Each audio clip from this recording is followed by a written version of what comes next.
What up, my freaks? RuinusInsight here with part, I want to say, 52 of my Total Warhammer 3 modded Kroq-Gar campaign. So as we saw last time, Kroq fought the battle for the Hand of the Gods, giving us the casualty replenishment and control buffs, which were, if not sorely needed, at least nice to have. At the end of the day, it will be nice to have the full public order back up and running, especially considering we have the Confederation debuff currently. For that we got from Mazda Mundi. Now, we left off last episode with Kroq besieging a territory belonging to Kugath, and he does still have, wait, is this 2 left?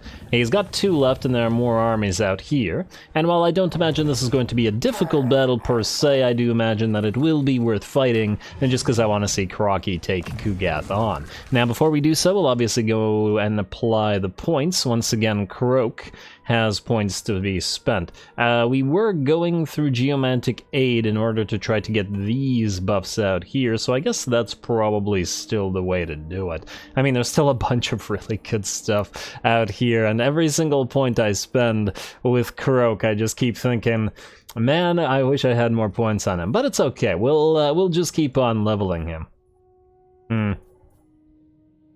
I wonder, does Mentor even work for Kroq? So its characters will share 15% of experience earned between all other active heroes of the same type. What the heck is an active hero of the type of Lord Kroq? Who does he share his points with? I have absolutely no clue. Well, either way, Geomantic Aid, and then we're going into the buffs here. Then we should probably buff the other Slan a little bit. Mazda Mundi and Zlak could certainly use those buffs. You two also have points. I guess we'll give you those as well. Ooh, Tolex doesn't have items yet. I guess I suppose he hasn't quite earned items. We'll give him some items once we have a little bit more, I think.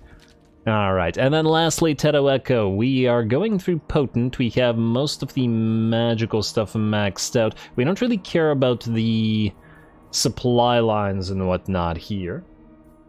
We do care about Elusive, though. Or at least we will. No, actually we do. Your melee defense is at 35 when you're on an Ancient Steg. That's quite low, I should say. And we could also go through experience to get more cooldown on us. Miscast base chance we don't care because Kroq counteracts that anyway.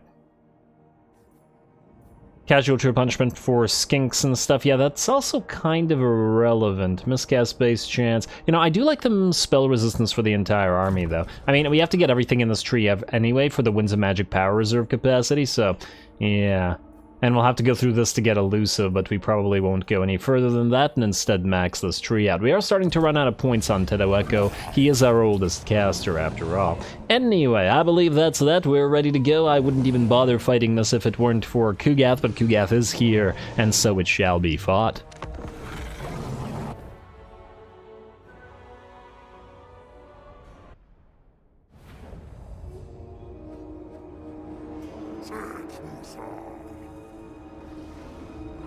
Alrighty, here we go. I imagine this is going to be a pretty darn quick battle, and we're going to make it all the quicker by speeding up the wait in a few seconds. Just getting some nice shots of our dino boys in this lighting, because this is some great lighting. I do like the Nurgle corruption, and because of that, it doesn't usually make everything all dark and impossible to see. Anyway, we're waiting for Kugath to arrive on the field, and ooh, I also like the all the ruins in the background. Looks like we have an aqueduct fairly close here.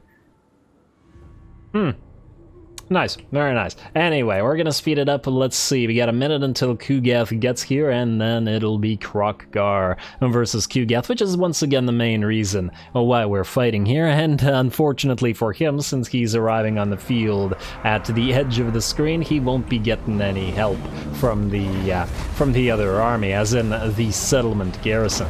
Anyway, going to move in and countercharge this enemy exalted hero, Charon Godslayer. Not a bad name, I suppose. But I doubt that you'll even be slaying a lizard, much less a god. Anyway, It looks like these guys are engaged, and we do have some Chaos Knights who decided to try to bypass everybody with their relative speed, and I do say relative because they're a relatively slow cavalry unit compared to some others, and they decided to bypass us and go for Lord Kroq, which is great for them, but we're going to take a page out of their book and bypass the rest of their army with Kroq-Gar and head them instead directly to fight Kugath. There we go.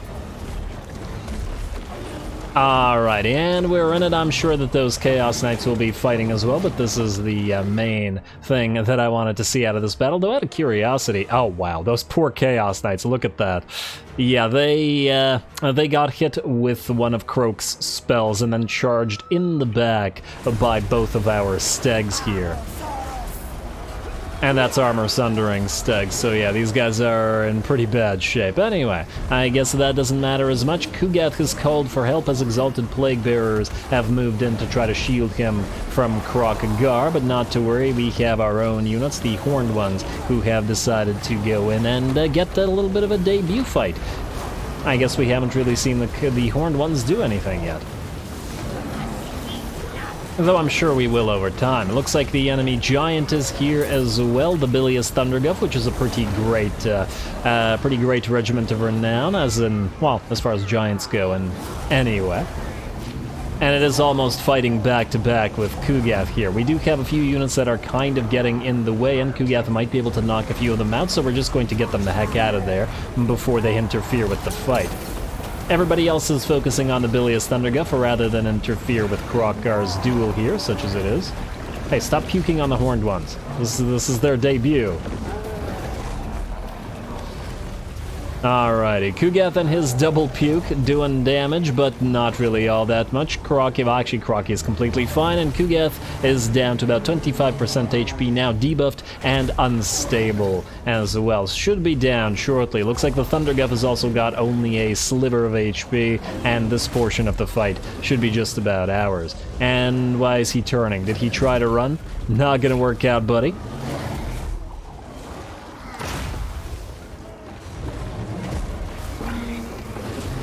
And now he looks like he's genuinely trying to escape and then gets killed as he tries to run. Huh, he kinda sinks through his own chair. Kind of interesting. Oh, he looks sad now. I gotta make Kugath sad. I feel a little bit more bad since the since a lot of Nurgle demons are a lot more jolly. Not the Plague Bearers, mind you, but the Great Unclean Ones do certainly have a tendency. Anyway, and with that, the reinforcements are out, and now we move into the settlement. There's really nothing in here that concerns us in terms of actually having to face off against potentially damaging units, but at least there are a few Beasts of Nurgle to fight, and it looks like they'll be getting in our way, all of them together. So here come the Carnosaurs rushing ahead of the slower dinos, and this is something that they're very adept at, going after these large units. So let's see how quickly we can bring them all down. Down goes one Beast of Nurgle, another one follows suit. And yeah, 3 Carnosaurs versus 3 Beast of Nurgle units is a horrible matchup. For them, I mean. I know, it looks like they're going to have a few bats try to help out, or furies. Man, bats and furies and harpies. I always get confused between all of them, but anyway, we will clear out those furies by dropping a burning alignment from Teto Echo right on them, and it looks like it's going to clip some of the enemy Forsaken that have moved in as well. A little bit less interesting than the duel against Kugath, I suppose, but hey, the Death Star has to work as well.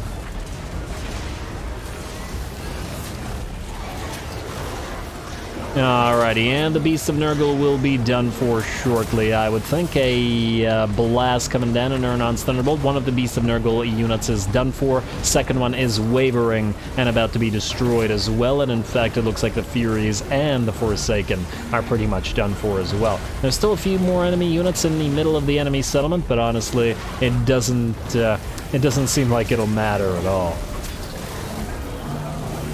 Really too bad for Kugath that he did not enter the battlefield in the enemy settlement, though I suppose since this is a minor settlement, or in this particular minor settlement, it's not really a possibility. Like, he could have entered, I guess, on this side of the map, but we still would have just caught him and killed him before he got to his garrison. Anyway, looks like those units are out, and we're going to move further into the enemy settlement as well, and even going to send a few of our fast movers around to just speed up matters a little bit. Some Nurglings daring to stand in the way of Kroq-Gar, but also not for long as Grimlock stomps them underfoot. Oh, they're making that little ladder animation. It almost looks like they're trying to climb up to get at Kroqi on top of his mount there. Alrighty, well, Nurglings and Forsaken now going flying as the dinos charge in. Man, I'd love to see it just a pile of dinos, maybe not even a pile, just like a few dinos versus just a max stack of nothing but Nurglings. Anyway, our way to clear Nurglings out fairly quickly is yet another burning alignment, cutting right through them, and let's see, bouncing back through them as well. Very nice. Although it doesn't look like it immediately banished a lot of them, that's just fine as their HP is about half. It does take some time to work through Nurglings, however, so we will still have to take at least a few more shots there. Although now we have the Reviv Crystal moving in, and any tiny bits of trickle damage that the dinos suffer will be healed up in short order. I'm not even sure that Nurglings could actually get through dinosaur scales anyway. They might be a little bit too weak. How's our fast movers? They're moving into the settlement, although it looks like with that, the rest of the enemy army is in chain route and the battle should be just about ours anyway. Another Plague Bearer unit coming in, and another Huronon Thunderbolt dropping down on them as the dino stack continues moving forward. Speaking of dinos and moving forward, we have our Horned Ones charging through as well, and so watch a charge from them into this unit of Nurglings. There we go. Man, these ones went really far. Yeah, this entire battle has been a competition to see how far everyone could send Nurglings flying. I think that might have been the winner, actually. That one went from here to, like, down here. That was pretty damn good. They seem to have flown further there than they did against our big dinos, and speaking of the big dinos, it looks like they've cleared out the Plague Bearers and the Nurglings, and now they're just going to charge in, sight the rest of the enemy units, and that will be the battle. Alrighty, what the heck is this? Is this a refuse pit? Why is it... Huh.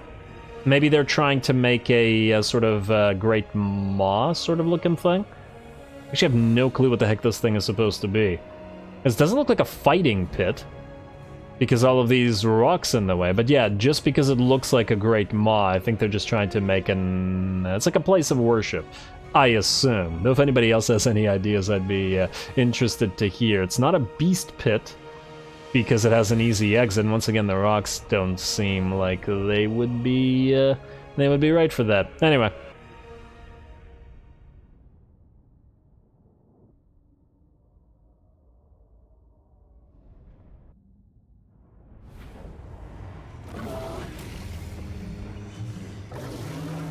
Alrighty, there we go. Certainly not a tough fight, but we got what we wanted, which was the defeat of Kugath, and thus his defeat trait as well. We will, I guess, take the place for now.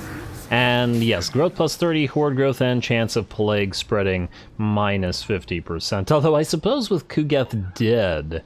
Ah, damn, we got the flux. Well, that ain't... Wait, what? The flux. Oh, we're immune to it. Oh, wow. Okay, that's actually really useful. The casualty or punishment just as we get the attrition plague. It has been nice that we managed to avoid the attrition plague for so long, but yeah, we definitely want to destroy this faction for good. And we'll need to avoid taking further damage over the next couple of episodes. Also, head out of here, because if they siege us, then you'll suffer attrition. And we definitely don't want to lose a few units because we have 3 turns without healing, as it is quite potentially irritating. Now, what we do have here is all of these Dark Elf armies, and I feel like they might attack us, as in Mara might move in and then the rest might follow. Very decent chance. Also, you are still holding on to the Pterodon Riders with Fireleech Bolas, but you know, if we put you here, just out of curiosity, how long would it take you to get another Reviv Crystal built? 4 turns, eh? And 3.1k. We really do need another reviv crystal here. Maybe we just get started on it. Might be the best thing to do. Also, yeah, there's still a lot of factions that we're at war with here, which is still quite problematic. Well, give it a start, and then we'll see. Too bad that there's no blessed versions, although we haven't gotten a blessed anything in absolute ages now. At the very least, we have our new Slan, and in 14 turns, we'll have the very dino-heavy army. Let's go for the Basti. And disinclined to spend all that money on one Basti like that, but it is quite needed. Alignment to monuments, please, as we like to do everywhere, and Kroq-Gar, I guess, stay here and see what the enemy does. Next up, well, I guess we could do some admin in the meantime. Do we want to build anything here in the Dragon House? Probably not. I mean, I doubt that anybody's gonna attack Dreadrock, so probably can ignore it for now. No, obviously that'll change. Scrap Towers, Knobbly Gorge, honestly we'll probably need defenses here, but it'll take so long to build them. I'm not entirely sure that we care all that much. I'll have to think about that one. You know what, let's bypass this province for now, just in case, because we could get attacked by the undead, we could get attacked by a remnant of Greasus' faction, though hopefully he will lose the Valley of Horns, though. Yeah, that's another problem. We'll have to try to trade these guys for the Valley of Horns. Ooh, we do want to get Great Hall of Greasus, though. Hopefully these guys attack us and allow us to go through Mount Thug and up to Grimtop. Oh, you know what, in fact, maybe we'll send you here instead, and try to get you to grab the Great Hall of Greasus before these guys do. It's still probably pretty important. We could just get another temporary lord, who can recruit for us. Oh right, there is another lord with perfect spawn, somebody did point it out. And there's that life generation priest, which is coming in 6 turns. Alright, so you're gonna be the one that holds the Dread Saurian for us, yes. Not so bad. We could start building your army for you, though we might also wait until it's needed. We've got the, we've got the endgame scenario coming soon, so we will have to be prepared for it, at least to some degree. Anyway, I think just to get him on the field, we'll get you, perfect spawn, and we'll have you recruit, and then we'll delete you and then have you lead an army elsewhere later on. But for now, Basti. And there you go. And then you can give it to Kroq-Gar. Though I guess if anybody comes here and is close enough for you to fight, we'll have to delete you again, but it's okay. And we shall see. Anyway, let's do the rest of the admin, shall we? Unless there's heroes to build, I don't believe there's any units, because the Temple Guard should still be building. So we'll leave those alone. We need to, I guess, mill through you. Okanalak. Goodbye.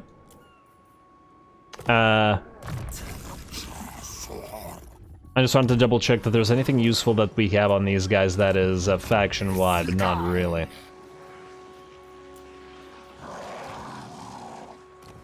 Yeah, okay, the rest is fine. The rest is fine, just had to double check. Ooh, also, Koal, you got only, what, 3 more turns to travel? That's great. Sea Corpse, I believe, is a fight, although you have a decent enough force that you could fight it if you wanted to. You know what, go right here in march stance as far as you can go.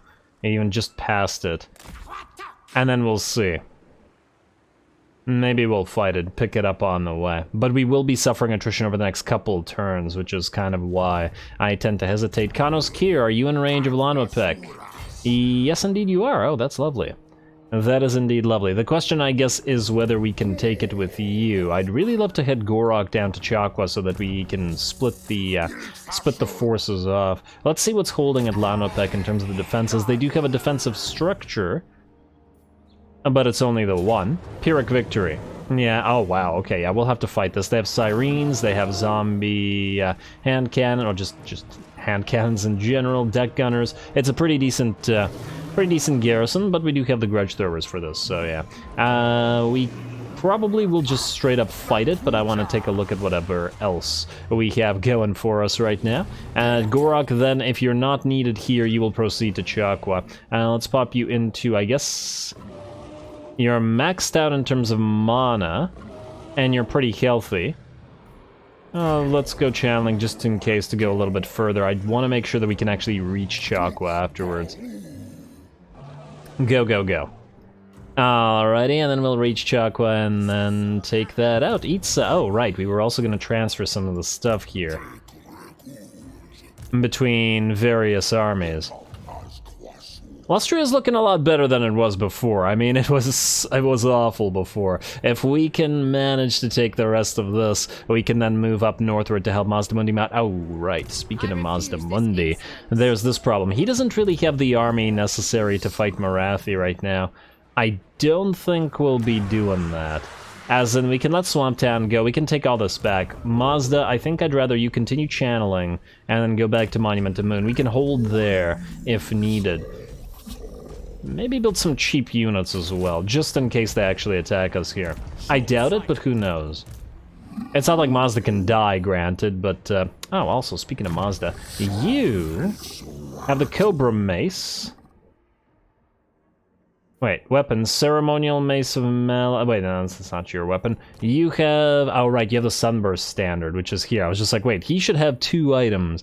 And, well, he does, I guess, but this isn't in one of these items. And we'll get him an enchanted item or whatever as we go as well. Anyway, let's see who else needs to move. Sokoris Mate. Oh, damn, I was in the way. I was building buildings as well. Sokoris Mate needs to get units on the field, but honestly, we've dropped quite a bit in terms of money, so maybe we'll wait until we see what we can build, and that will give us more cash. Nothing important in any of these places. Iron Rock, yes. You... I mean, I guess it's similarly not important. This place will be generating quite a bit of cash over time, so I guess for now, Grand Plaza for you. Alright, Jungles of the Gods. No, not upgrading the temple, at least not at the current time. We do want walls in these places. Well, let's do the one at Sorcerer's Islands, but Wizard Callus Palace can probably hold by itself. We will be getting more money and more public order here in Ekrund. And I was going to build a geomantic pylon here, and I probably, I guess, still will. Alright. And these buildings are all expensive, getting me very jealous of the Belagar campaign and the ability to build buildings for free after sufficient building reductions. That's just fantastic. Anyway, Old One Monument for you, I guess. Ekrund should be making over 3k eventually. Zlatlan, yeah, go for the Grand Plaza. And, oh, right, we do still have the Skull Islands here. Have we sighted Kairos? I forgot. No, we have not, okay. And I just always want to double check it. It's one of the confusing things about playing multiple campaigns at once and not remembering which campaign you've cited the annoying factions in. Anyway, Dragonhorn Mines, we were going through this. We have the Old One Monument, we have the Skink Favela, so I guess once again, it's between the Lodestone. Income from all settlement buildings, 2% versus the Temple of Quetley. You know, I'm still on the fence about which one's better. I'm just gonna ignore it for now. until I decide. Not that it's gonna make a super big of a difference either way, and I do believe that is pretty much all we can do for the amount of money that we have. There's nothing here that we need to build. At least, we do need to build the geomatic pylon, but... Oh, actually, you know what? We could do that. The Awakening needs the public order. Yeah, we could do that after we fight with Kanos Kier, so let's start with that then. And then we should have sufficient cash for us. Kanos Kier, you are renowned and feared, which is very much true. You have Honored Elder, and we could get one more point in Apex Species. You do have quite a few of the source, so yes. Apex Species to you, keep going for Beast Driver until we can get to Jungle Dominion and buff those Saurus further. You still do need a second Saurus Scarvet, which is heading out to you, I believe. That's the perfect spawn one. We'll need some for Talashbach as well, but Talashbach is different kinds. Leader of his kind, and not the perfect spawn kind. Are you a perfect spawn? No, you're arrogant, right? You were gonna join oh, hello. Right, Morgur is here. Yeah, he ran away from Magritta because Tic-Tac-Toe was there. Alright, well, We'll see whether we fight that with Kowal, but I guess we just did a non-siege fight, so I guess we can split it by doing a siege fight first, and then I guess we'll see whether Kowal even fights next episode. As obviously he doesn't have a full army right now, he's just sort of waiting to get troops. Now, you have Flock of Doom, which we'll be needing there. I guess we'll get your magical reserves and Arcane Conduit. The Flock of Doom will be pretty instrumental in killing the Sirens. Also, to double check, you are on your Pterodon. Good. But the Beast Lord doesn't need the Tormentor Sword. We need to keep those to the Lure of the Heavens. Now you, Forward Scout gives you missile resistance, which is nice. This is all good. You know what, let's go for Predatory Fighter. I want to focus on getting you through to Blade Shield, because these guys will be fairly vulnerable when on Carnosaurs, especially now that we have we are the elite. Alrighty, good enough for me. Well, let's get to it. Pyrrhic Victory, apparently. Let's see about that. Here we go.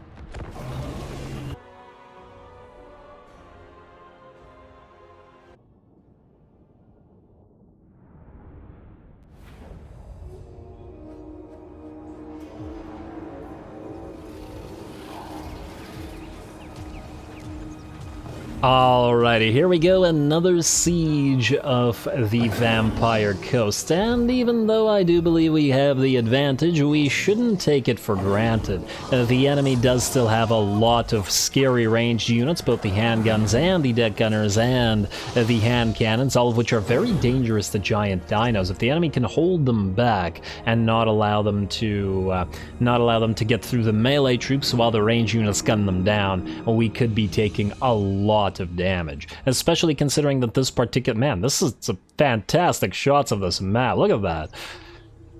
I love this game. I really, really do.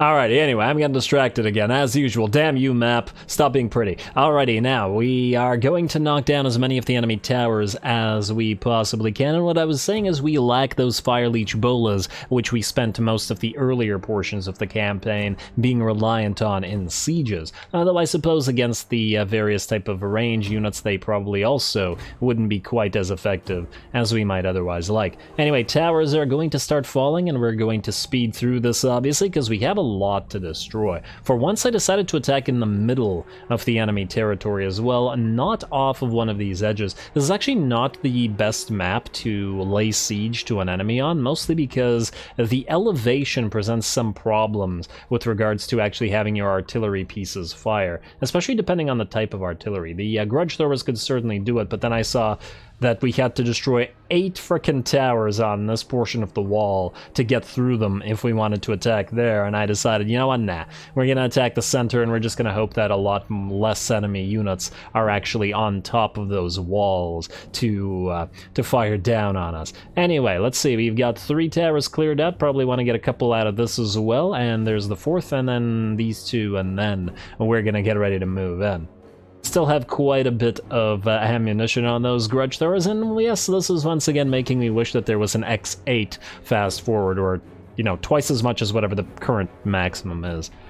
Though I do have to wonder whether the computer would be able to process the actions at that speed. I don't know. Because, you know, if you increase the speed massively when there's, like, 4 stacks on the field, the game starts lagging quite a lot, so if it was even faster, in certain situations, it just might not be able to keep up. No, I'm just guessing, of course. My PC certainly wouldn't be able to keep up, because it often can't keep up at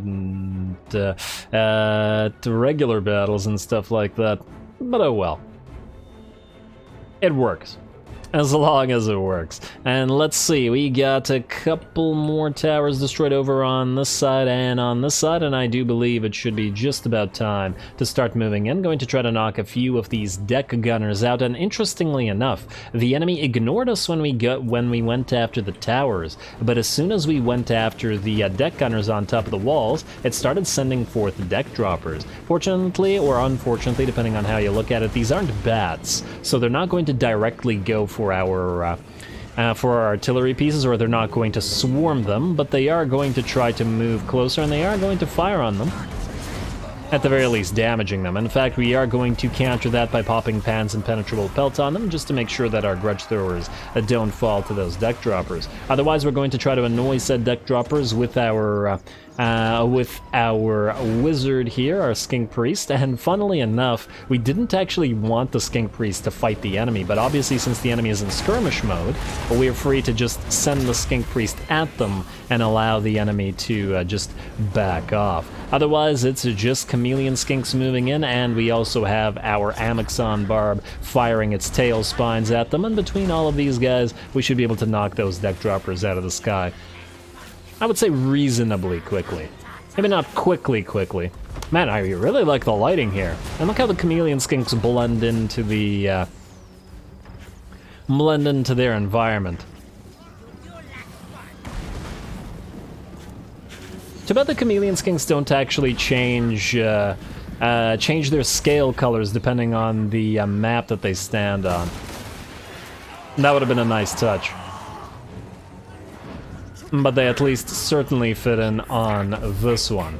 Would probably be fairly difficult to spot them in some of these grassy territories anyway. But with that, we are moving forward, and it looks like Kroq-Gar is starting to whack away at the gate. We're also going to start popping off those Flocks of Doom with Dicky Dick. Let's see how much damage he can do. He's up to 10k with his first Overcast spell, and I believe he has something like 120 or 130 mana, pretty high amount, so he should be able to do quite a lot of damage over time. On top of that, the cooldown reductions that we currently have going for our spells means he can cast them a lot fairly quickly at that, although his focus does have to some degree be the Sirens, as we don't have an easy way to kill them, and I don't think we even have magic damage on Kroq-Gar. Anyway, looks like some of the enemy range units are trying to fire away at us, the deck gunners here, but funnily enough, the animated hulks here I think are actually working in our favor by standing in front of the deck gunners and preventing them from firing too much. That said, they don't need to prevent them for long as Kroq-Gar moves in and starts working on the deck gunners himself. Kroq-Gar, I think, still the coolest looking Saurus Lord that we have, other than Kroq-Gar himself. His armor, his helmet, his shield, everything is just fantastic. You gotta love this guy. Yeah, that's right, look at the camera. Alrighty, well, keep on working on those animated hulks, buddy. He is a perfect spawn, so while he can take damage from the enemy range units, and will begin doing so from, by the looks of an enemy handguns here, he should still be able to heal up for quite a while, so we don't have to be super concerned, but we do have to keep it in mind. He's down to by about 25% HP, but he does also have a healing potion, so not a huge concern. Otherwise, it looks like we got two more dinos in here, or actually one dino and Horal, the Saurus Scarvet. We are still, however, working on the gate. That said, the Reviv Crystal that is outside the gate is healing the units that are just on the inside, so that's still looking pretty decent. These guys, despite being trapped in here, are not super concerned. Maybe if it was a pile of enemy Depth Guard with halberds, this would be a lot more problematic, but like this, I think they'll be just fine. Certainly against Black Ark Corsairs and zombie mobs. Otherwise, we continue dropping those Flocks of Doom on the enemy over and over again, up to, let's see... Okay, I can't select Dicky Dick here, because it's a problem apparently. 37 kills, but 40,000 damage already, pretty good, and here comes yet another Flock of Doom. So, 46 kills, 48, 49, very nice. Anyway, looks like Kroq-Gar is down to nearly half HP now. We're gonna pop a Leviathan's Wild Form to give him a little bit of extra armor, though we do have to remember that the handguns are armor piercing. At least that'll help against some of the damage here. And we're just going to move out of the press there, as we've essentially stopped the enemy from firing on us with the deck guns, and move close enough to the gate. That's a nice charge, though. And move close enough to the gate here so that we can continue receiving heals from our Reviv Crystal. We also have a few of our other units spreading out.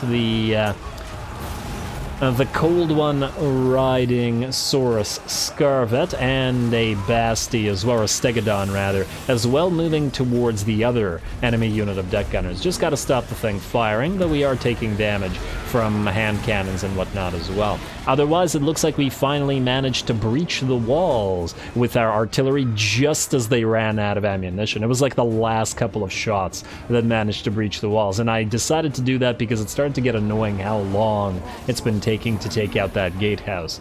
Not a big deal, but at least this way the Saurus can move into the fray as well, and it's not all dinos. Although I don't think I'll see anybody complain about dino action.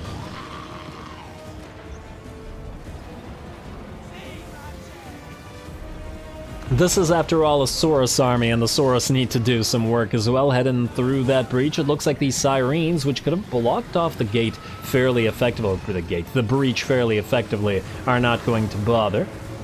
And the Saurus are going to engage the enemy. Otherwise, the gate, I believe, should be finally broken any second now. If I could select it, please. Oh, actually 6k remaining. Alright, so a little bit more fighting, and ooh, oh my. Oh, look at that. The enemy just took a bunch of volleys at Kroq-Gar. He's reached his healing cap and is now starting to take quite a bit of damage. Definitely going to have to be careful with him now, and I'm just going to move him away so that these guys at least can't fire on him, while the Steg is going to charge upwards towards these handguns. I actually thought that they would have melted away, but alas, they did not. Not to worry, though, because more and more Saurus are now moving into the settlement, and they should be able to start tying up enemy units in melee, at least the range units, to prevent them from hurting the rest of our dinos. As we can see, the Flocks of Doom also continue to drop. Very effective in these siege battles, at least against factions with a lot of units that are low armored. And those deck gunners, very weak in melee, and thus getting absolutely wrecked by the Saurus, who actually look pretty fantastic in the shadows of those exploding deck guns. Alrighty, Amixon Barb has moved in to try to help out against the Sirens, mostly just to add a little bit of extra splash damage. It's still going to be very tough knocking these guys out without any magical damage, but at the very least, with them having been softened up a little bit by the Flocks of Doom and the Amixon Barb splash, it should be okay over time. Some animated Hulks moving in to try to fight off the Saurus, and I do believe now the gate has finally broken through, and now with the sheer amount of dinos we have here, the enemy is not going to hold, and will begin crumbling away. Still a hand cannon mob up here. Kroq-Gar is close to about half HP, though. We'll have to be careful about him. But otherwise, everybody else is more or less fine. The Sirens are finally beginning to waver and be in critical binding, and so the animated Hulks have been mobbed as well. Actually, much easier to kill them than it is the Sirens, as odd as that may seem. Actually, no. It would seem odd if it was Rotting Prometheans. These guys are like Chaos spawns, so they're not actually very defensive units. Should have very low, yeah, 29 melee defense. 77 attack, though, very nice. Alrighty, another Flock of Doom coming in on those Sirens, and they are melting away and are finally gone. Well done to the Amixon Barb, getting a few more uses out of you before we transfer you to another army, as the Razor Dawn army just has to have you. Otherwise, the last of the enemy units will be charged and destroyed shortly. One more unit of, I believe, hand cannons up here. Nope, hand guns. Nice charge through the entire line. Man, that was fantastic. They were all standing here, and Kroq-Gar just charged through them all. 149 kills and 23k damage. Very respectable. Another Flock of Doom, another zombie pirate gunnery mob, but otherwise the battle is done. They're melting away, and the battle should be just about ours. Which I've said for like third time now, but yeah, it's taken a little bit of time for the undead to actually melt away, as opposed to simply break as other factions do. Plus, obviously, there's the thing with the undead where you actually have to get near to an enemy unit for it to finally crumble away during the chain route, or else it'll just stay crumbling for a very, very long time at the lowest level. I wonder why they did that. It is quite annoying at times. Like, if an enemy unit was still, like, all the way back here, sometimes it would take absolute ages to melt away. Though in other times it wouldn't, and it would melt immediately. Not entirely sure. Anyway, another decisive victory, and a landmark should be ours here as well. Lovely.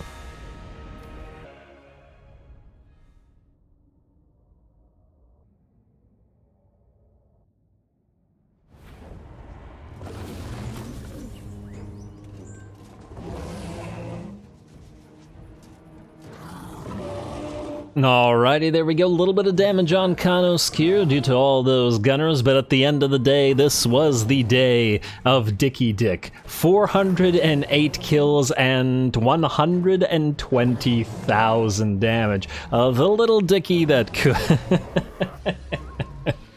I'm such an idiot. Oh, man.